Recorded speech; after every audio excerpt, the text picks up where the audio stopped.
네, 안녕하세요. 독립협회 프린트 빈칸 한번 채워보도록 하겠습니다. 자, 먼저 독립협회 창립의 배경부터 좀 알아볼게요. 지난 시간에 아마 동학농민운동까지 박서연 선생님이 영상을 찍어 올렸을 텐데, 동학농민운동이 아니라 가보개혁과 을미개혁까지 영상을 찍어 올렸을 텐데, 을미개혁 말미의 상황부터 한번 다시 살펴보도록 하겠습니다. 자, 을미개혁, 을미사변과 을미개혁이 추진되자 고종이 어떤 반응을 보였을까요? 네, 맞아요. 을미개혁에 반발했던 고종은 러시아 공사관으로 도망을 가게 되죠. 그 사건을 뭐라고 불렀죠? 네, 아관 파천이라고 불렀습니다.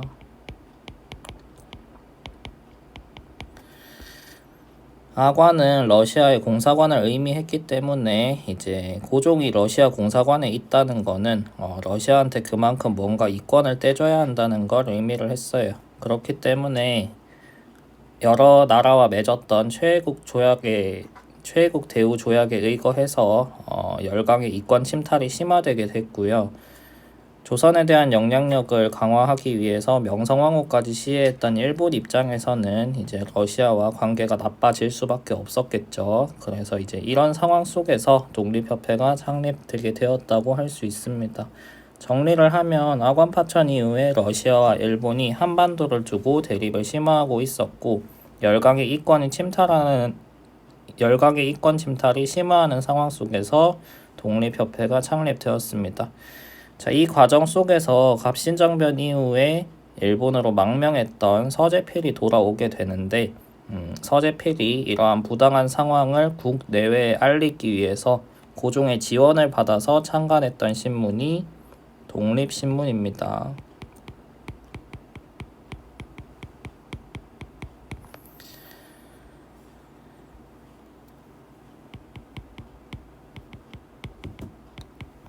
독립신문과 더불어서 이제 서재필은 자주 독립의 가치를 국내외에 올리기 위해서 예전에 중국에 사대하던 영은문을 허물고 이제 독립문이라는 걸 그 자리에 세우게 돼요. 독립협회의 참여 자격 조건 또한 독립문 건설에 필요한 기금을 내는 것으로 이제 설정을 하게 됩니다. 자, 그럼 이 당시에 이권 침탈이 얼마나 심했기에 서재필 같은 사람들이 이렇게 독립협회를 창립했는지 잠깐 살펴보겠습니다.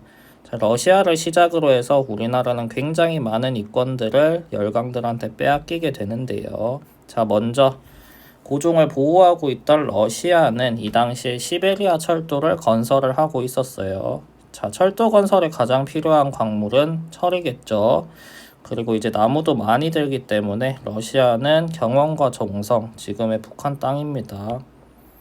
이 지역에서 철광석을 채굴할 수 있는 광산 채굴권을 가져가게 되고요. 그리고 이제 울릉도와 압록강, 두만강 유역의 삼림 채벌권도 함께 가져가게 됩니다. 자, 미국을 비롯한 여러 열강들은 러시아처럼 광물이나 목재 자원을 수탈을 하기도 했지만 대체적으로는 이동에 필요한 철도를 건설할 수 있는 철도 부설권을 가져가고자 했습니다. 자, 먼저 미국 같은 경우에는 이제 경인선 부설권을 확보를 하게 돼요. 여기서 말하는 경이라는 거는 서울을 의미하고요. 이는 인천입니다. 그래서 이제 서울과 인천을 잇는 부설권이라고 생각을 하면 돼요. 자, 그래서 이제 한성과 제물포 요렇게 있는 철도의 부설권을 가져갔지만 이제 대한제국과 함께 경인선 건설을 추진하는 과정에서 재정의 부족을 느끼게 되고 결국에는 1년 뒤인 1897년에 일본의 경인선 부설권을 넘기게 됩니다. 결국 경인선은 일본에 의해서 지어지게 되는 거예요. 자, 다음 프랑스로 넘어갑니다. 자, 프랑스도 마찬가지로 철도 부설권을 가져가게 되는데요. 프랑스 같은 경우에는 경의선을 지을 수 있는 권리를 가져갔습니다. 자, 경의선이라고 하는 거는 예전에 선조가 도망갔던 도시죠. 여기 나와 있는 의주와 서울을 잇는 철도를 경의선이라고 합니다. 이 철도 역시 이제 재정 부족으로 결국에는 일본한테 부설될 권리가 넘어가게 되고 이제 러일 전쟁을 전후해서 일본이 경의선을 짓게 됩니다. 경의철이 아니라 경의선이네요.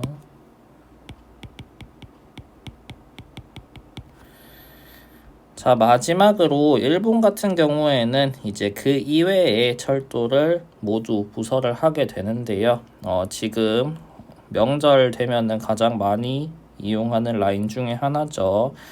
자, 일본과 가까운 부산과 서울을 잇는 경부선 철도의 부설권을 가져가게 되고요.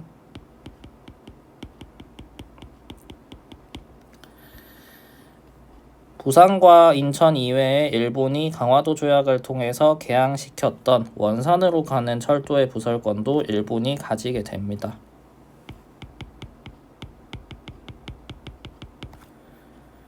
자, 그러면 이 철도가 종합해보면은 알파벳 Y자랑 닮았죠. 이제 나중에 일제강점기 때 서울에서 호남 지역, 전라도 지역으로 가는 철도까지 일본이 마저 부설하게 되면서 우리나라의 지금의 철도와 비슷한 X자 철도가 완성이 되게 됩니다.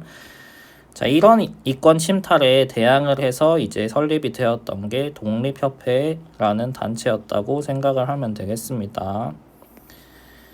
자, 독립협회는 이제 짧은 기간 존재를 했지만 초기랑 후기에 활동 내용이 크게 달라지는 모습을 보이게 돼요. 자, 초기에는 민간이나 높은 공무원, 관료 할 것 없이 모두 참여를 했습니다. 왜냐하면은 자주 독립이라는 가치는 두 계층 모두 동의할 수 있는 것이었고 참여 조건 또한 독립문 건립에 이제 필요한 돈을 조금만 내면 되기 때문에 초기에는 보수적 정부 관료와 민중 등 다양한 계층이 참여를 할 수 있었습니다.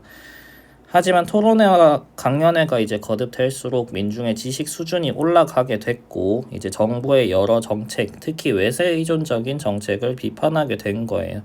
정부 욕을 하기 시작하니까 당연히 보수적인 정부 관료들은 탈퇴를 했겠죠. 그러면 독립협회에는 누구만 남아요? 네, 맞습니다. 이제 민중들 그리고 민중들과 이제 밀접한 관련을 갖고 있었던 지식인들만 남게 되겠죠. 그래서 이제 보수 관료들이 빠져나간 뒤에는 독립협회는 민중을 대변하는 정치 단체로 그 성격이 변화하게 됩니다. 자, 그럼 이 초기와 후기까지 포함해서 독립협회가 계속해서 내세웠던 가치는 뭐였냐? 첫 번째는 자주국권이었습니다. 자주국권. 자, 이 자주국권이라는 거는 스스로 우리나라가 어떤 걸 할 수 있는 권리를 말해요. 그렇기 때문에 우리나라가 스스로 어떤 권리를 행사하는 걸 방해하는 나라들을 이제 반대하는 방식으로 이루어지게 됐습니다. 대표적으로 우리나라의 내정 간섭을 하려고 했던 나라 중에 하나가 러시아였죠. 러시아 아관파청 중이었기 때문에. 자, 그래서 독립협회는 러시아의 내정 간섭과 이권 침탈을 특히 반대를 하게 돼요. 그래서 만민공동회를 열어서 이 당시에 추진되고 있던 한국과 러시아가 함께 설립을 하려고 했던 한러은행을 폐쇄하는 데 성공을 하게 되고요. 러시아는 항상 부동항을 원했죠. 그래서 이제 1860년에 베이징 조약 체결을 통해서 연해조를 얻었다고 이전에 배웠었는데 당시에는 배를 움직이는 원료가 석탄이었기 때문에 중간중간에 배를 세우고 연료를 채울 수 있는 기착지, 거점이 필요했습니다. 그 거점으로서 이제 부산 앞바다에 있는 저령도를 러시아가 갖기를 원했던 거예요. 독립협회는 이 저령도조차 요구를 저지하는 데도 성공을 했습니다.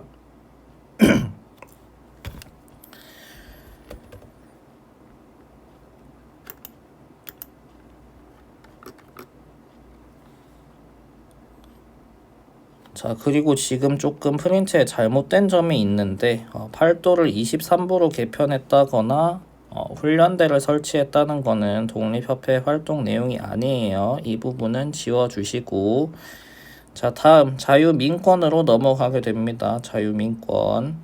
자, 자유민권이라는 거는 지금 우리가 누리고 있는 일반적인 권리들 의미를 합니다. 그래서 우리가 지금 당연시 하고 있는 신체, 언론, 출판, 집회, 결사의 자유, 그리고 이제 재산을 마음대로 갖고 사용할 수 있는 권리, 재산권을 주장을 하게 됩니다.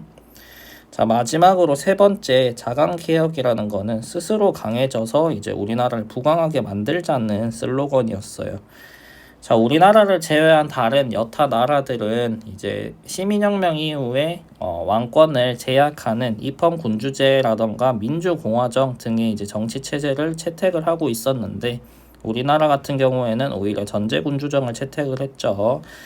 그렇기 때문에 우리나라가 강해질 수 있는 방법으로서 독립협회는 백성들, 일반 민중들이 정치에 참여할 수 있는 권리를 확대하는 것을 주장을 했습니다. 이에 따라서 이제 의회 설립운동, 다른 말로 국민참정권 운동이라고도 해요.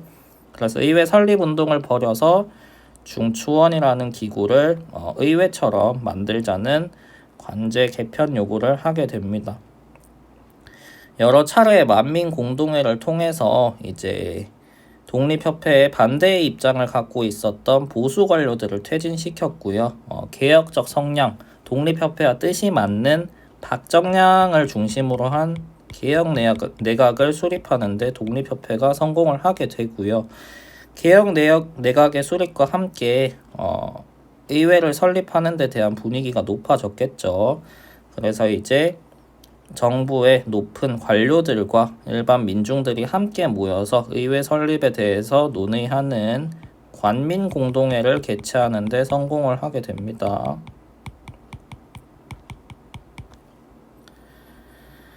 여기서 결의됐던 내용이 이제 헌의 6조라는 문서입니다. 헌의 6조.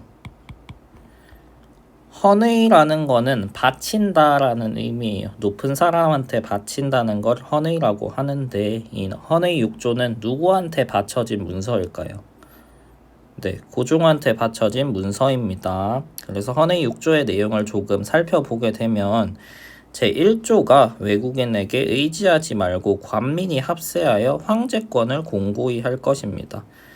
지금 독립협회가 주장하고 있는 건 왕권을 제한하고 민중들의 의사가 정치에 조금 더 많이 반영되는 것이잖아요. 근데 이제 이렇게 황제권을 공고히 한다는 내용이 들어갔다는 것은 고종이 허락을 해줘야지 이런 의회 설립이 가능하게 되니까 인사말 정도로 이런 이야기를 넣어 놓은 겁니다. 두 번째부터는 본격적으로 의회가 하는 일들에 관해서 이야기를 해놨어요. 그래서 이제 외국과 이권에 관한 계약과 조약, 해당 부처의 대신과 중추원 의장이 함께 동의를 해야지 이런 조약을 체결할 수 있다는 내용을 넣어놨고요.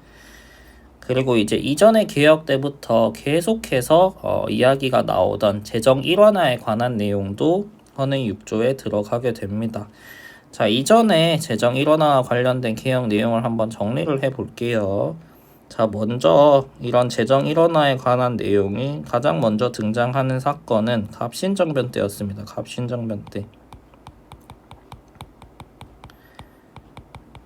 갑신정변 때 김옥균을 비롯한 급진개화파도 재정의 일원화를 주장을 했던 적이 있어요. 이때는 어디로 재정을 일원화하자고 했어? 네, 맞아요. 호조라는 기구로 일원화를 하자고 했습니다. 이 호조는 조선 전기부터 존재했던 의정부 6조 체제 아래에서 재정을 담당하는 기구였어요. 자, 이후에 또 재정 일원화 이야기가 언제 나오냐? 제1차 가보개혁 때 나옵니다.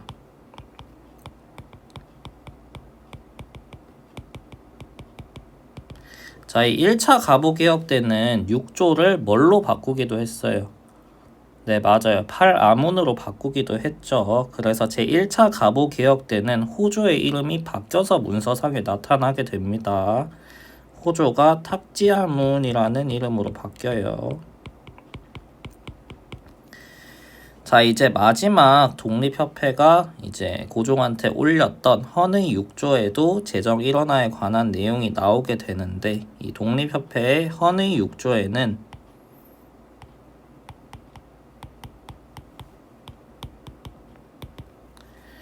탁지부라는 이름으로 이제 호주와 비슷한 역할을 하는 부처의 이름이 나오게 됩니다. 그래서 3번 빈칸에 들어갈 말은 탁지부예요. 탁지부. 자, 4번 중대한 범죄는 공판하고 피고의 인권을 존중할 것. 이거 독립협회가 계속해서 이야기해왔던 자유민권의 내용과 닿아 있는 부분이고요. 5번 책임관은 정부의 그 뜻을 물어 과반수가 동의하면 임명할 것이라고 되어 있습니다. 책임관이라는 거는 황제가 직접 임명하는 고위 관리를 의미해요. 그래서 이 책임관, 황제가 원래 마음대로 임명하던 관리를 독립협회가 참여하는 중추원에서 과반수가 동의하면 임명을 할 것이라는 내용이 들어가 있으니까 이건 누구의 권리를 제한한 거예요? 네, 황제권을 제한한 겁니다. 그래서 이런 내용을 담은 헌의 6조를 관민공동회에서 고종한테 올렸더니 이제 고종이 동의했어요? 안 했어요? 네, 고종이 동의를 했습니다. 그리고 이에 따라서 중추원을 본격적으로 의회처럼 바꾸기 위한 작업이 시작돼요. 그 작업의 일환으로 발표됐던 게 중추원 신관제입니다. 중추원 신관제. 자, 이 중추원이라는 기구는 조선 후기 때 어떤 역할을 하고 있었냐? 퇴임한 전직 관리들이 모여서 이제 여러 정치적인 사안에 대해서 자문하는 기구 역할을 하고 있었어요. 쉽게 말하면 노인정이랑 똑같았다고 생각하면 됩니다. 그래서 딱히 그렇게 할 일이 없는 기구를 뜯어 고쳐서 의회처럼 고치고자 했던 게 중추원 신관제였어요. 자, 그래서 이제 중추원의 의원들은 어떻게 구성이 되는지를 규정을 하게 되는데 중추원에 참여하는 의원의 총 원수는 50명이었습니다. 50명. 이 50명의 의원 중에서 25명은 어디서 추천을 하겠다? 네, 맞아요. 인민협회, 즉 독립협회에서 정치, 법률, 학식에 통달한 자를 투표해서 선거를 하겠다 했어요. 그러니까 이 25명은 독립협회에서 추천을 하는 겁니다. 선거를 통해서. 나머지 25명은 그러면 어디서 가져와요? 네, 여기 보면은 중추원 의관의 그 절반은 국가 공로가 있는 사람을 회의에서 상주하여 추천한다고 돼 있죠. 이거는 이제 고종을 비롯한 정부에서 임명을 하게 되는 겁니다. 그래서 이런 식으로 절반씩 중추원에 참여하는 의관을 뽑겠다고 했던 게 중추원 관제였습니다. 중추원 관제.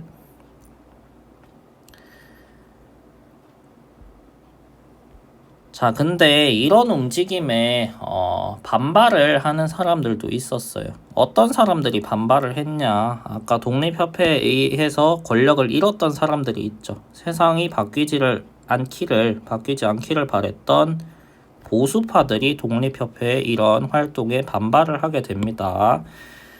자, 이 독립협회가 추진했던 의회 설립운동 같은 거는 이제 외국의 어떤 정치 체제랑 비슷하냐 하면은 이제 입헌군주정이랑 비슷한 정치 체제를 수립을 하려고 했다고 생각을 하면 돼요.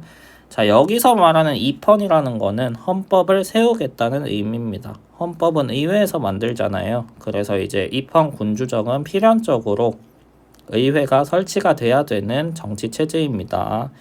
자, 의회를 통해서 왕의 권력을 제한하기는 하지만 입헌군주정에는 왕이 있어요, 없어요?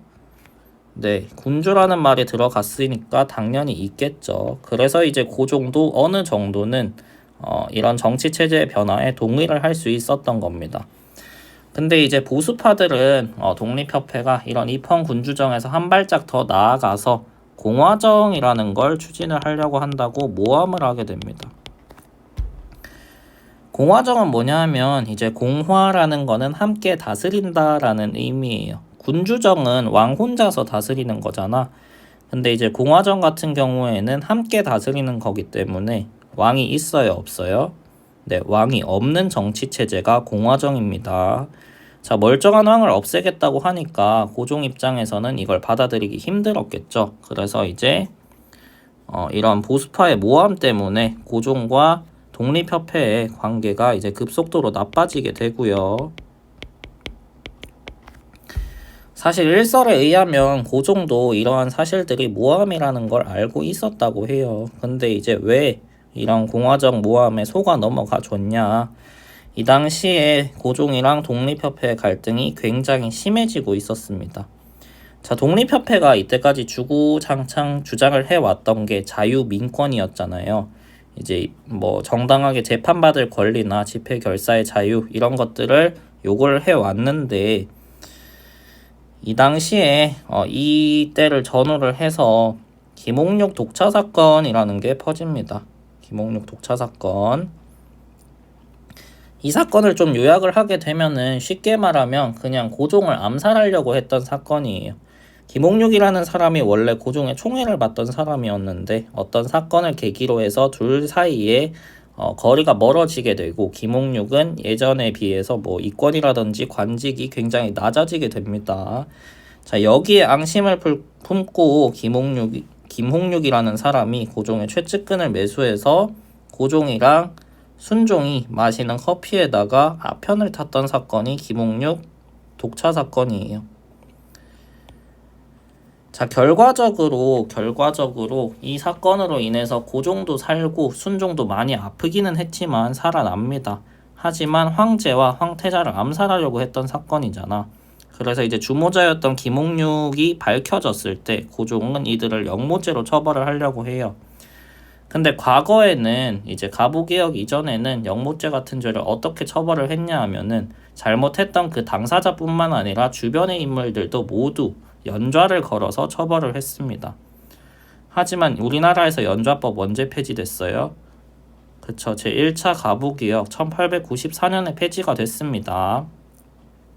이후로 연좌법이 계속해서 적용이 안 되고 있다가 이때 화난 고종에 의해서 이제 김옥육이랑 김옥육의 가족들이 모두 처벌을 당하게 된 겁니다.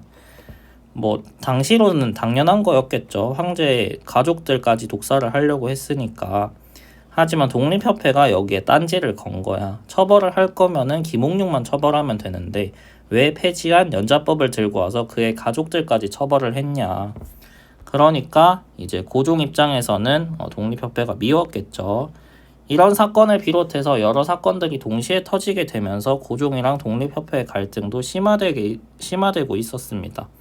이런 상황 속에서 보수파의 독립협회 공화정 추진 모함이 터지게 되니까 이제 고종도 결단을 내리게 된 겁니다.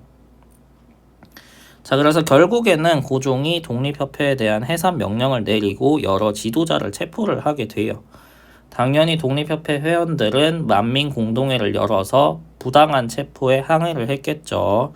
그래서 이 만민공동회가 워낙에 대규모로 일어났기 때문에 결국 고종도 체포됐던 지도자를 석방을 해줍니다.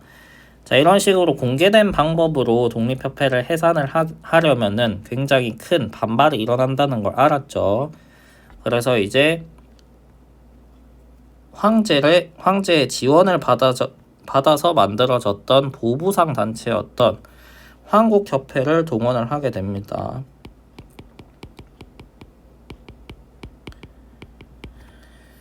이 황국협회가 만민공동회를 습격을 하고 그 과정 속에서 독립협회 회원들과 싸움이 일어나면은 여기에 이제 군대를 개입을 시켜서 해산을 하려는 계획이었던 거예요.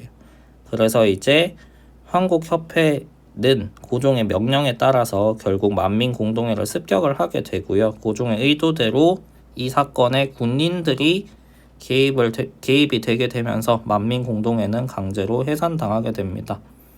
자, 그래서 결국에 1897년 12월 25일에 독립협회는 강제로 해산을 당하게 되면서 그 활동을 끝나게 돼요.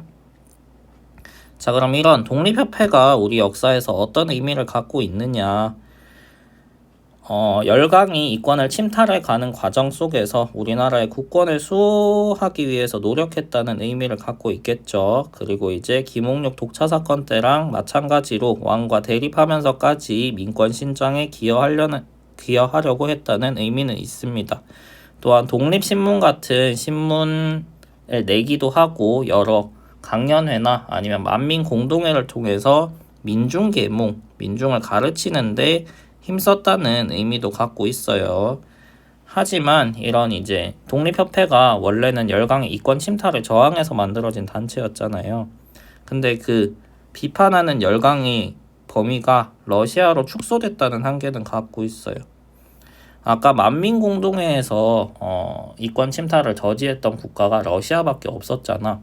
그래서 한러은행 설립도 저지를 하고 저령도 조차 요구도 저지를 했는데 그 이외에 미국이나 일본 같은 국가에 대한 열강들의 이권 침탈 저지는 없었다는 게 한계입니다. 한계에. 오히려 독립협회는 미국과 일본을 지지했어요. 지지. 그래서 이 말을 조금 다르게 표현을 하면은 독립협회는 주로 러시아의 이권 침탈만을 비판했다라는 한계를 가진다고 적을 수 있습니다. 자, 여기까지 하면은 독립협회 내용이 끝났어요. 다음으로는 광무개혁으로 넘어가 볼게요.